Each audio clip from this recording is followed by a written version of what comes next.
La civilisation égyptienne antique a laissé derrière elle de nombreuses énigmes qui défient encore notre compréhension moderne. Ceci inclut des sites mystérieux qui suggèrent d'éventuelles connaissances avancées sur l'Égypte ancienne. Numéro 1. Au cœur de l'ancienne ville égyptienne d'Abydos se trouve l'un des monuments les plus énigmatiques et fascinants du monde antique, l'Osirion. Découvert au début du XXe siècle par les archéologues Flinders Petrie et Margaret Murray, ce temple souterrain est dédié au dieu Osiris, l'une des divinités les plus importantes du panthéon égyptien. L'Osirion se distingue par son architecture unique et mystérieuse. Contrairement aux autres temples égyptiens, il est construit à un niveau beaucoup plus bas, presque comme s'il était enterré. Ses énormes blocs de granit et sa conception massive rappellent les constructions mégalithiques de Stonehenge, ce qui a amené certains chercheurs à spéculer sur sa véritable origine et sa véritable fonction. L'une des caractéristiques les plus remarquables de l'Osirion est sa salle centrale, entourée de piliers géants et inondée d'eau pendant une grande partie de l'année. Certains pensent que l'inondation est intentionnelle et pourrait être liée au rituel de régénération et de renaissance associé à Osiris, le dieu de la résurrection et de la vie après la mort. L'Osirion présente également des alignements astronomiques et des symbologies intrigants qui semblent relier le temple au concept de la cosmologie et de la mythologie égyptienne. La précision de sa construction et l'énormité de ses blocs de pierre défient les techniques de construction conventionnelles de l'époque, suggérant des connaissances avancées en ingénierie et en astronomie. Au fil des années, Osirion a fait l'objet de nombreuses études et débats parmi les archéologues et les historiens. Certains soutiennent que le temple pourrait être beaucoup plus ancien qu'on ne le pensait initialement, voire même antérieur aux dynasties pharaoniques connues. Cependant, sa véritable origine reste un mystère. Osirion n'est pas seulement un site archéologique d'un grand intérêt, mais aussi un lieu de profonde connexion spirituelle pour beaucoup. Chaque année, de nombreux visiteurs affluent à Abydos pour explorer ce temple énigmatique et réfléchir aux anciens mystères qui le recèlent. En bref, l'Osirion est un joyau caché de l'Antiquité, un monument qui allie une architecture monumentale, un symbolisme profond et une aura de mystère qui continue de fasciner tous ceux qui le visitent. Numéro 2. Avion précolombien. Lorsque nous parlons de reliques anciennes représentant une technologie avancée, l'un des exemples les plus uniques est celui d'une petite figurine en or qui ressemble remarquablement à un avion moderne. En fait, cela est considéré comme une preuve très importante de la théorie des anciens astronautes. En 1997, des experts allemands de l'aviation ont entrepris de tester les capacités de vol d'avions précolombiens en construisant un modèle réduit équipé d'un train d'atterrissage et d'un moteur. C'était assez simple car il n'était presque pas nécessaire d'ajouter des pièces au modèle, rien n'affectait la perfection de sa conception, tout avait été réalisé par ces indigènes il y a plus de 2000 ans. Une fois le modèle télécommandé terminé, il a été testé sur une piste de fortune, à décoller et à voler. Et cela démontrait à quel point le design épuré créé par ce peuple ancien était parfait, indiquant qu'ils avaient dû être témoins de quelque chose de similaire. On n'explique pas comment, mais cela a dû être ainsi. Numéro 3. Le disque de schiste. Trouvé dans les anciens cimetières de Saqqara, ce disque se distingue par son savoir-faire et ses dimensions exceptionnelles. Mesurant environ 2 à 2 pieds et demi de diamètre, sa conception complexe présente des motifs circulaires concentriques qui ont intrigué les chercheurs, suggérant la possibilité de faire partie d'une technologie ancienne perdue ou d'un dispositif mécanique avancé. Bien que certains suggèrent qu'il aurait pu être utilisé pour diriger l'eau, la disposition de ses 3 lobes ne semble pas étayer cette théorie.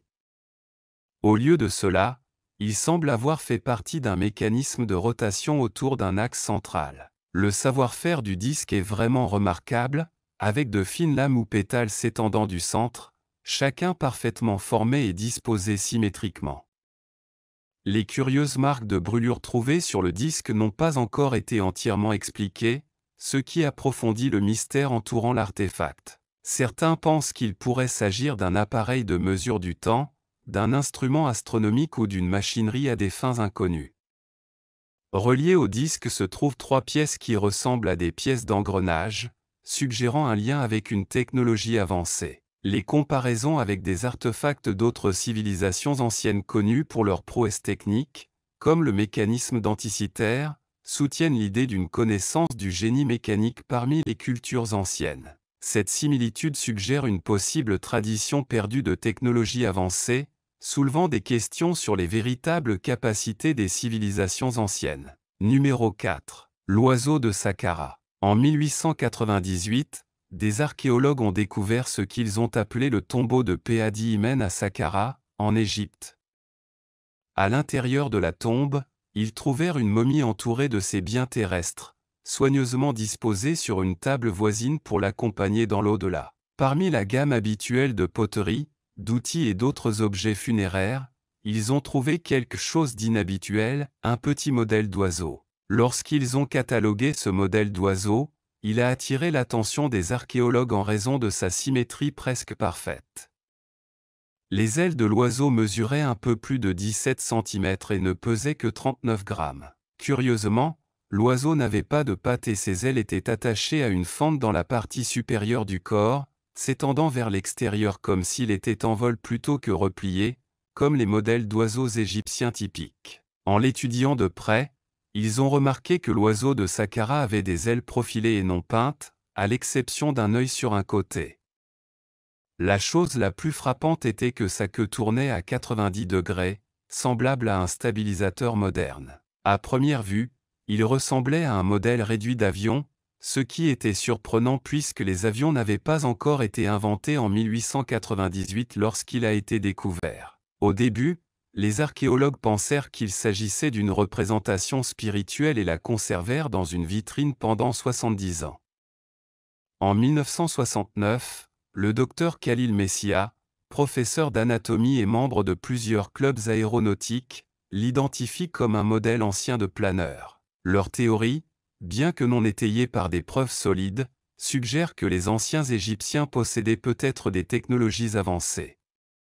Messia a spéculé sur le manque de peinture sur l'oiseau pour gagner du poids et a proposé que sa queue verticale agisse comme un gouvernail. Bien que sa théorie sur l'absence de stabilisateur horizontal manquait de preuves, il affirmait avec audace que l'oiseau représentait un avion grandeur nature. Cette découverte continue de faire l'objet de débats, remettant en question nos idées sur la technologie ancienne. Numéro 5. Mystère des pierres bleues de Stonehenge. On sait beaucoup de choses sur Stonehenge, le célèbre cercle de pierres anglais, mais il reste un lieu rempli de grands mystères. L'une d'elles concerne un peu plus de 40 des plus petites pierres du site, appelées pierres bleues. Ils ne viennent de nulle part dans les environs. Au lieu de cela, ils ont été extraits des collines de Presely dans le Pembrokeshire, au pays de Galles. Cela fait près de 320 km et soulève la question de savoir comment quelqu'un a pu les transporter si loin il y a 5000 ans. En 2019, une nouvelle étude a permis d'identifier l'endroit précis dans les collines d'où les pierres ont été prélevées. Les chercheurs ont déterminé que les roches ont été extraites à l'aide de coins pour ouvrir des points verticaux entre chaque pilier rocheux naturel. Sur les sites, des plateformes artificielles en pierre et en bois ont été trouvées dans la vallée sous le site de Carn Godo dans les collines de Presely, vraisemblablement fabriquées et utilisées par les architectes de Stonehenge. Cela pourrait en fin de compte expliquer d'où venaient les pierres et comment elles ont été délogées des collines indigènes, mais cela n'explique pas pourquoi ni comment elles ont été transportées sur une distance aussi énorme. Numéro 6. Le crâne doté d'un implant métallique est l'une des découvertes les plus fascinantes et mystérieuses de l'archéologie moderne. Trouvé sur un site précolombien de la vallée de l'Ambeyek, au Pérou, ce crâne appartient à la culture Sican, qui a prospéré entre 750 et 1375 après JC. Ce qui rend cette découverte extraordinaire est l'implantation d'une plaque métallique dans le crâne, apparemment réalisée comme une forme précoce de chirurgie crânienne. La plaque, faite d'un alliage d'or et de cuivre, a été placée pour couvrir un traumatisme crânien, probablement causé par un coup contondant. Cette procédure démontre un niveau avancé de connaissances médicales et de compétences chirurgicales pour l'époque. Des études sur l'ostéo-intégration, où l'os fusionne avec le métal, suggèrent que l'individu a survécu à l'opération, ce qui témoigne d'une compréhension remarquable de la médecine et des compétences des chirurgiens précolombiens. La culture Sican est connue pour ses compétences en métallurgie, notamment dans la création d'objets cérémoniels et ornementaux très complexes. Cependant, l'application de ces compétences en médecine ouvre de nouvelles perspectives sur le niveau de développement technologique et scientifique des anciennes civilisations d'Amérique du Sud. Ce crâne implanté soulève également des questions sur le but de l'opération. Il aurait pu s'agir d'une intervention médicale visant à sauver la vie d'un individu, d'une pratique rituelle visant à traiter des maladies spirituelles, ou d'une combinaison des deux. La précision de la découpe et du placement de la plaque suggère une technique avancée et une compréhension approfondie de l'anatomie humaine. De plus, cette découverte contribue au débat sur l'échange de connaissances entre les cultures anciennes. Certains émettent l'hypothèse qu'il pourrait y avoir eu des contacts avec d'autres civilisations avancées, permettant ainsi l'échange de techniques médicales et technologiques. En résumé, le crâne implanté en métal de la culture Sican est un témoignage frappant de l'ingéniosité et de l'habileté des civilisations précolombiennes, révélant des aspects inconnus de leurs connaissances médicales et de leur capacité à réaliser des interventions chirurgicales complexes. Numéro 7. La médaille du pharaon, Toutankhamon et son héritage. Toutankhamon était un dirigeant égyptien qui régna de la fin de la XVIIIe dynastie en 141 avant JC jusqu'à sa mort en 1324 avant JC, à l'âge de 19 ans. Bien que la renommée de Toutankhamon soit pâle en comparaison de celle de ses successeurs, pendant son règne, le jeune roi fut fréquemment félicité par le peuple égyptien pour avoir corrigé les injustices de son prédécesseur et réformé l'Égypte après qu'Akhenaton l'ait laissé dans la tourmente. La popularité mondiale du jeune pharaon est principalement due à l'exploration européenne des différentes tombes royales plus de 3000 ans après sa mort. La fascination pour Toutankhamon, tel que nous le connaissons aujourd'hui, provenait davantage de sa tombe que du roi lui-même. Howard Carter, archéologue et égyptologue anglais, a découvert le tombeau de Toutankhamon dans la vallée des rois, à Luxor, en 1922, presque entièrement intact. Ces découvertes ont été importantes pour les archéologues, car elles ont suscité un regain d'intérêt pour l'Égypte ancienne et les merveilles de Luxor, faisant de Howard Carter et de Toutankhamon des noms connus dans le monde entier. Numéro 8. Pierre de jade aux sculptures mystérieuses. Des habitants de la banlieue de Puebla, près de Veracruz, au Mexique, ont trouvé en mars 2017 des pierres de jade avec de mystérieuses sculptures qui semblent représenter des êtres humanoïdes à grosse tête, semblables à des extraterrestres gris. Cette découverte a été rapportée sur Twitter par le journaliste Javier López Díaz de Cinco Radio. Les pierres, étudiées par des experts, présentent des gravures qui pourraient représenter un véritable contact entre des êtres d'autres mondes et les civilisations mayas ou aztèques. L'authenticité de ces artefacts semble être confirmée par l'inspection d'une grotte voisine, où d'autres restes et pétroglyphes ont été trouvés qui reproduisent des scènes de rencontres entre des êtres extraterrestres et des cultures préhispaniques. Divers motifs sculptés peuvent être vus sur les pierres documentées, notamment des vaisseaux spatiaux et des êtres ressemblant à des extraterrestres gris. L'une des pierres représente un vaisseau spatial avec un être tenant un objet ovale et un chef préhispanique avec un épi de maïs. Les découvreurs ont appelé ces pierres « pierres de la première rencontre ». Les chercheurs suggèrent que les anciens habitants auraient eu des contacts avec des extraterrestres et l'auraient documenté à travers des gravures rupestres. Hector Pavon, responsable de la sécurité de l'équipe, a déclaré « Ce sont des vaisseaux extraterrestres et surtout, ils nous apprennent que les extraterrestres ont eu des contacts avec les Mayas, dialoguant et échangeant. » Numéro 9. La lampe de Dendera, sculptée dans les murs du temple d'Hathor à Dendera, en Égypte, se trouve une représentation intrigante d'une lampe électrique. L'image montre une série de câbles qui semblent se connecter à une source d'alimentation et émettre de la lumière, ce qui a conduit à des spéculations sur l'existence de la technologie électrique dans l'Égypte ancienne. Bien que certains experts suggèrent que la représentation pourrait avoir une signification symbolique plutôt que d'être une description littérale d'une lampe électrique, le mystère entourant cette image reste un sujet de débat. Numéro 10. Le disque Dropa est un objet énigmatique découvert dans une grotte de la région de Bayan Karaula en Chine en 1938. Il consiste en une série de disques de pierre gravés d'étranges symboles qui n'ont pas encore été déchiffrés. On estime qu'ils ont plus de 10 000 ans. L'histoire derrière cette découverte a alimenté les théories sur les visiteurs extraterrestres et les civilisations anciennes avancées. On pense que les disques sont associés à une tribu appelée Dropa, décrite dans les légendes locales comme de petits êtres fragiles. Bien que certains chercheurs aient suggéré que les disques pourraient être la preuve de contact passé avec des extraterrestres, d'autres les considèrent comme une représentation possible de la culture et de la technologie d'une ancienne civilisation humaine. L'authenticité et la signification exacte des disques Dropa restent des sujets de débat et de spéculation au sein de la communauté scientifique. Numéro 11. L'obélisque inachevé. Dans les carrières d'Aswan se trouve un obélisque inachevé en granit qui pourrait changer notre vision du monde égyptien antique. Les Égyptiens ont sculpté 3 faces avant de l'abandonner à cause d'une fissure dans le granit. Ce mystère a déconcerté les historiens, qui se demandent comment ces structures ont été sculptées et transportées à partir d'un seul bloc de pierre.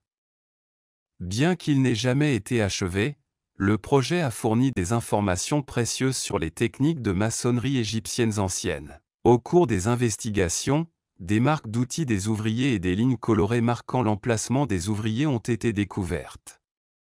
L'obélisque inachevé n'est que le début d'une grande aventure à travers les âges. Numéro 12. Le disque de Phésto, un objet énigmatique en argile découvert en Crète en 1908.